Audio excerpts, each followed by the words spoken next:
Big boss ഹൗസിൽ ഇന്ന് ഗുരുതരമായൊരു പ്രശ്നമുണ്ടായിരിക്കുകയാണ്. ആര്യനും അനുമോളും ജിസയിലും തമ്മിലുള്ള ഒരു പ്രശ്നമാണ് രംഗമാകെ വഷളായിരിക്കുന്ന അവസ്ഥയിലെത്തിയിരിക്കുന്നത്. എല്ലാ ഹൗസ് മേറ്റ്സും ഒരുമിച്ച് കൂടിയൊരു വിചാരണ പോലെ നടക്കുകയാണ് ബിഗ് ബോസ് ഹൗസിൽ. ജനകീയ വിചാരണ എന്നൊക്കെ കേട്ടിട്ടേ ഉള്ളൂ. ഇന്ന് ലൈവിൽ മുഴുവൻ കാണാൻ പറ്റുന്നത് ഇപ്പോഴും നടന്നുകൊണ്ടിരിക്കുന്നതും അതേ ജനകീയ വിചാരണയാണ്. പുതപ്പിനടിയിൽ കിടന്ന് ആര്യനും ജിസയിലും കൂടി കാട്ടിക്കൂട്ടുന്ന പരാക്രമങ്ങളെക്കുറിച്ചാണ് അനുമോൾ കംപ്ലൈൻറ്റ് പറഞ്ഞിട്ടുള്ളത്. പുറത്തുനിന്ന് വന്നിട്ടുള്ള കണ്ടസ്റ്റൻസ് വൈൽഡ് കാർഡ് എൻട്രീസ് കൂടി ഇത് സ്ഥിരീകരിക്കുന്നുണ്ട്.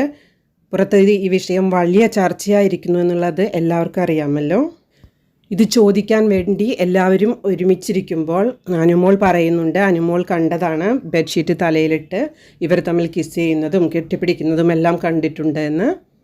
അതോടുകൂടി ആര്യൻ ചാർജ് ചെയ്ത് അനുമോൾക്കടുത്തേക്ക് ഓടി വരികയാണ് അടിക്കാനായി. അടി കൊണ്ടോ ഇല്ലയോ എന്ന് ക്യാമറയിൽ അത്ര ക്ലിയർ അല്ല. എല്ലാ കണ്ടസ്റ്റൻസിനും മുന്നിൽ വെച്ചാണ് ഇത് നടന്നത്. അതുകൊണ്ട് തന്നെ എല്ലാവരും കൂടി പിടിച്ചു മാറ്റുകയാണ് ഉണ്ടായത്. ഇപ്പോഴാണെങ്കിൽ ഈ റൂമറിനെ കുറിച്ച് ക്ലിയർ ആക്കണമെന്ന് പറഞ്ഞ് അനുമോളുടെ ഭാഗം പറയാനായി പറഞ്ഞിരിക്കുകയാണ് ഹൗസ് ക്യാപ്റ്റനായ നെവിൻ. എല്ലാവർക്കും അതിനെക്കുറിച്ച് സംസാരിക്കാനുള്ള അവസരം കൊടുക്കുമെന്ന് പറഞ്ഞിട്ടുണ്ട്.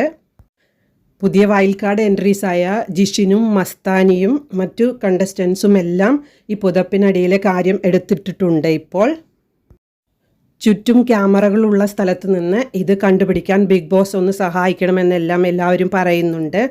ബിഗ് ബോസ് ഒന്നും ഇതുവരെ വേണ്ടിയിട്ടില്ല. ഈ കണ്ട കാര്യങ്ങളെക്കുറിച്ചൊക്കെ അനുമോൾ ആദ്യം പറഞ്ഞിട്ടുള്ളത് നൂറയോടാണ്. ഇങ്ങനെയൊരു സംഭവം നടന്നിട്ടുണ്ടോ ഇല്ലയോ എന്ന് എല്ലാവരും ആര്യനോടും ജിസേലിനോടും ചോദിക്കുന്നു.